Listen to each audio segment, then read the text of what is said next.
Hello everyone, welcome to stock money channel. इस वीडियो में हम जानेंगे एक ऐसी कंपनी के बारे में जिसमें फ्यूचर में ग्रोथ का पोटेंशियल बहुत ही ज़्यादा है और ये कंपनी अभी अपने कंसोलिडेशन जोन में चल रही है, यानी कि एक रेंज में ही ट्रेड कर रही है। जब भी ये रेंज टूटेगी इस स्टॉक में बहुत बड़ा मूव शॉर्ट टाइम में भी आ सकता है और लॉन्ग टर्म इन्वेस्टर के लिए ये बहुत अच्छी अपॉर्चुनिटी है। अगर इस कंपनी में इन्वेस्टमेंट करना चाहते हैं तो इस वीडियो को पूरा देखिएगा। इस वीडियो में कंपनी के बिजनेस फंडामेंटल्स और टेक्निकल एनालिसिस को डिटेल से डिस्कस करने वाले हैं, तो आप लोग अगर एक लॉन्ग टर्म इन्वेस्टर हैं तो इस कंपनी में एडवांटेज उठा सकते हैं। तो उससे पहले, वीडियो को स्टार्ट करने से पहले चैनल पर नए आए हैं तो चैनल को सब्सक्राइब जरूर कीजिएगा। और स्टार्ट करते हैं सबसे पहले कंपनी के क्वार्टरली रिजल्ट से। क्वार्टरली रिजल्ट आप जब देखेंगे तो इसका देखिए, जून क्वार्टर और सितंबर क्वार्टर का हमारे पास डाटा अवेलेबल है। तो रेवेन्यू अगर आप देखेंगे 2152 करोड़ से बढ़कर 2413 करोड़ का हुआ है। रेवेन्यू इस कंपनी का बड़ा है। उसके बाद फाइनेंशियल प्रॉफिट आप देखेंगे तो आप देखेंगे 515 करोड़ से 209 करोड़। तो फाइनेंशियल प्रॉफिट इस कंपनी का कम हुआ है और फाइनेंशियल मार्जिन जो परसेंटेज होता है वो भी कम है। तो इसलिए इसका नेट प्रॉफिट भी जून क्वार्टर से अगर आप लोग देखेंगे तो आप यहां पर आपको इसमें गिरावट नजर आने वाली है। तो यही रीजन है कि ये कंपनी में अच्छा खासा मूव नहीं आ पा रहा है। ये रीजन आप लोगों को पता चलना चाहिए। आप लोगों को क्या होता है, ये वाला पोर्शन नहीं पता होता और केवल आप न्यूज बेसिस पर स्टॉक को देखते हैं। तो न्यूज बेसिस पर तो स्टॉक हमेशा जो है ऊपर नीचे होता रहेगा, लेकिन लॉन्ग टर्म के अगर इन्वेस्टर हैं तो ये न्यूज में भी अगर स्टॉक नीचे जाता है और ये हमें पता है कि यहाँ पर इसका रिजल्ट अच्छा खासा नहीं आया है क्वार्टर वाइज, तो इस कंपनी में इसलिए करेक्शन आ रहा है। अदरवाइज इस कंपनी का बिजनेस अच्छा है, फ्यूचर में अच्छा ग्रोथ कर सकता है, तो वहां पर हमें एवरेजिंग करनी चाहिए एक अच्छी कंपनी में। अभी मैं आपको इसका year wise profit and loss statement बताता हूँ, उसके बाद कंपनी का नाम जानते हैं और बिजनेस जानते हैं। तो आप लोग ईयर वाइज इसका रिटर्न देखिए। मार्च 2014 से हमारे पास इसका डाटा अवेलेबल है, 2015 का भी है, 16, 17, 18, 19, 20 तक का। तो इस कंपनी का ग्रोथ आप लोग देखिए। सबसे पहले तो 293 करोड़ के आसपास इस कंपनी का प्रॉफिट होता था 2014 में। फिर 2015 में देखिए 267 करोड़ कम हुआ। फिर देखिए वापस से बढ़ा 284 करोड़ का हुआ। फिर 2017 में आप देखिए 373 करोड़ का। और जो इसका सबसे अच्छा फेज आया वो आप लोग देखिए 2017 से 2018 के अंदर। आप देखिए सीधा प्रॉफिट ऑलमोस्ट आप बोल सकते हैं डबल के आसपास, 601 करोड़ का। उसके बाद देखिए 865 करोड़ का। और इस कंपनी ने अब प्रॉफिट 1000 करोड़ के ऊपर जनरेट करना स्टार्ट कर दिया। यानी कि कंपनी के बिजनेस में पोटेंशियल एक ग्रोइंग कंपनी है और डिजिटली जो इंडिया बनने वाला है उसमें इसका भी बहुत बड़ा रोल रहने वाला है। अब मैं आपको बताता हूं इस कंपनी का नाम। इस कंपनी का नाम है SBI card and payment services limited. SBI card क्या प्रोवाइड कराती है? Credit card. SBI card and payment services is engaged in the business of issuing credit card to consumer in India. तो क्रेडिट कार्ड का mainly इनका business है और बहुत ज्यादा डिमांड इसकी फ्यूचर में भी रहने वाली है। मार्केट कैप की बात करते हैं तो 78,553 करोड़ का है, तो यानी लार्ज कैप की एक कंपनी है।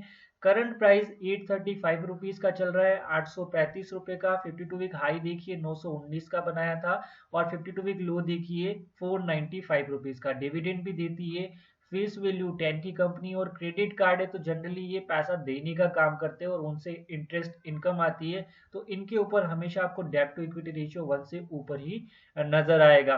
फाइनेंशियल बैंक और उसके अलावा इस तरीके की जो एनबीएफसी कंपनीज हैं, फाइनेंशियल हो गया, बैंक हो गया, बैंकिंग जो भी लोन देने का काम करती है उन पर आप देखिएगा डेब्ट टू इक्विटी रेशियो हमेशा 1 से ऊपर ही नजर आता है। तो इसलिए इन कंपनी में हम वो कंसीडर नहीं करते कि डेब्ट टू इक्विटी रेशियो 1 से कम ही होना चाहिए।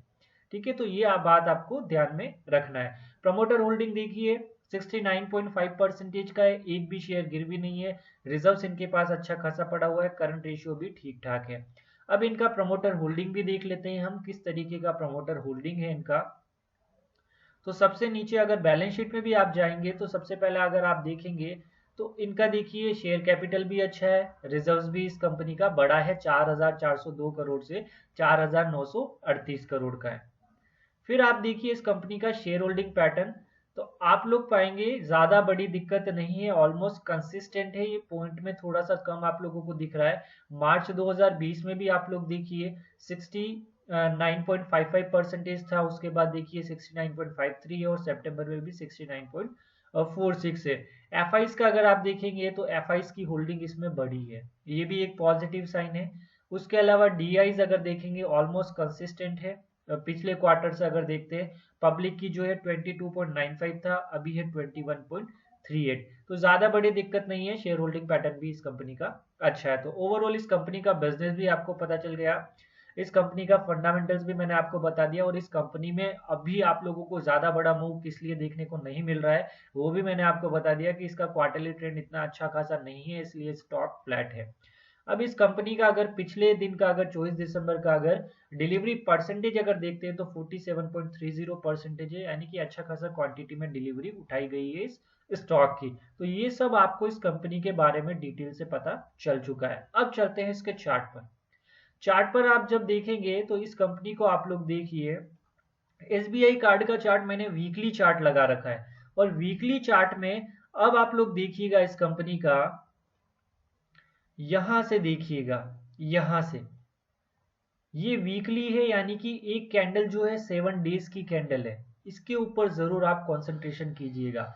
और आप देखेंगे 1 2 3 4 5 6 7 8, और ये वाला जो है जरा 2 कैंडल इधर चली गई, बाकी आप ये वाला पूरा का पूरा रेंज देखिए, इसी रेंज के अंदर ये स्टॉक बार बार घूम रहा है। तो स्विंग ट्रेडर्स भी इससे फायदा उठा सकते थे, और शॉर्ट टर्म में आप लोगों को क्या करना है, तो आप लोग देखिए ये स्टॉक जो है ऊपर बार बार 850 860 की रेंज में जा रहा है, और वहां से ये स्टॉक वापस नीचे आ रहा है, और नीचे की तरफ आप लोग देखेंगे तो 791 800 के आसपास आ रहा है, और वहां से सपोर्ट लेकर वापस जा रहा है इसी रेंज में। आप पिछले अगर ये वाले वीक देखते हैं 1 2 3 4 5 6 7 8, 8 वीक यानी कि लगभग 2 महीने से लगभग इसी रेंज में ट्रेड कर रहा है। तो आप लोग देख सकते हैं कि जब ये स्टॉक 855 और 860 के ऊपर सस्टेन कर जाएगा एक अच्छे वॉल्यूम के साथ, जब कैंडल क्लोज करेगी तो उसके बाद एक बड़ा मूव दे सकता है। तो अब लॉन्ग टर्म इन्वेस्टर को क्या करना है, नीचे का सपोर्ट है इसका,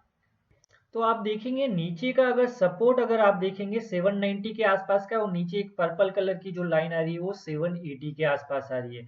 तो अगर आप एक लॉन्ग टर्म इन्वेस्टर है तो आपका नजरिया लंबा है, तो इसका एडवांटेज आप लोग उठा सकते हैं। अगर ट्रेडर हैं तो फिर आपको इस रेंज का आप लोग वेट करेंगे कि इस रेंज से ऊपर ब्रेकआउट कर जाएगा तो पैसा हमारे लिए ज्यादा टाइम तक फंसा नहीं रहेगा और अच्छा रिटर्न दे देगा।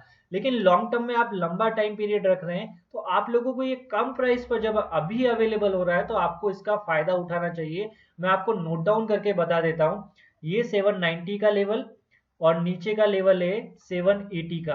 780 के नीचे अगर ये स्टॉक क्लोज करेगा तो उसके बाद ही इस स्टॉक में बहुत बड़ा करेक्शन आ सकता है। और अगर आप देखेंगे तो अभी जो इसका प्राइस चल रहा है 835 का प्राइस चल रहा है, यानी आप इस स्टॉक में अभी से एसआईपी करना स्टार्ट करते हैं, और अगर मार्केट करेक्शन के साथ अगर करेक्शन भी हो गया इस स्टॉक में तो आप यहां पर स्टॉक को और भी ज्यादा बाय कर सकते हैं। तो इसका एडवांटेज आप लोगों को उठाना है। और मोस्टली इन्वेस्टर्स क्या गलती करते हैं, स्टॉक को हाई प्राइस पर बाय करते हैं, और स्टॉक में जब करेक्शन स्टार्ट होता है तो आप लोग फिर उसको होल्ड नहीं रख पाते हो। तो आप लोग क्या करें, अभी जैसे 835 चल रहा है, आप इजीली इस स्टॉक में फ्रेश आप एंट्री कर सकते हैं, कोई दिक्कत वाली बात नहीं है। मार्केट हाई पर है, यूट्यूब पर वीडियो बनते रहेंगे कि मार्केट हाई पर चल रहा है, कभी भी करेक्शन आ सकता है, लेकिन आपको इस हाई वाले मार्केट में भी ऐसे बहुत से स्टॉक है जो आपको अभी अवेलेबल हो रहे हैं। मैंने आपको अतुल लिमिटेड भी स्टॉक बताया था, आप देखिए कितना अच्छे तरीके से उसने रिटर्न बना कर दिया। बस आपको पेशेंस रखना है, रिटर्न अपने आप बनेगा अगर अच्छी कंपनी को होल्ड करके रखेंगे। तो ये अप्रोच आपको इस स्टॉक में रखनी पड़ेगी। और सबसे इंपॉर्टेंट बात, इस कंपनी का आईपीओ जो आया था वो 755 पर आया था। तो आप देख सकते हैं अपने जो आईपीओ अपने इश्यू प्राइस से भी ये स्टॉक अभी इतना ज्यादा नहीं भागा है। तो बहुत बड़ी अपॉर्चुनिटी है, अपने आईपीओ प्राइस के आसपास ही, ज्यादा बड़ा अंतर नहीं है डिफरेंस, नहीं है तो मिल रहा है ये स्टॉक, लॉन्ग टर्म का विजन है, तो आप लोग अपने फाइनेंशियल एडवाइजर से एडवाइस ले सकते हैं या फिर आप लोग खुद से एनालिसिस कर सकते हैं। मेरे अकॉर्डिंग ये स्टॉक बहुत अच्छा रिटर्न दे सकता है, लेकिन ब्लाइंडली बिलीव मत कीजिएगा, अपने अकॉर्डिंग ही डिसीजन आप लोग लीजिएगा, क्योंकि पैसा आपको लगाना है, रिटर्न बनेगा तब भी आपका बनेगा। मेरा जो व्यू है इस स्टॉक के ऊपर मैंने आप लोगों को बताया है, तो अब आप लोगों को डिसाइड करना है कि आप लोगों को फॉलो करना है या नहीं करना है। आई होप आपको हमारा वीडियो अच्छा लगा होगा। अगर वीडियो अच्छा लगा हो तो लाइक करिएगा, चैनल को सब्सक्राइब कीजिएगा और ज़्यादा से ज़्यादा लोगों को शेयर कीजिएगा और लाइक ज़्यादा से ज़्यादा कीजिएगा अगर आपको स्टॉक जो रिकमेंडेशन है पसंद आया है तो। Thank you for watching this video.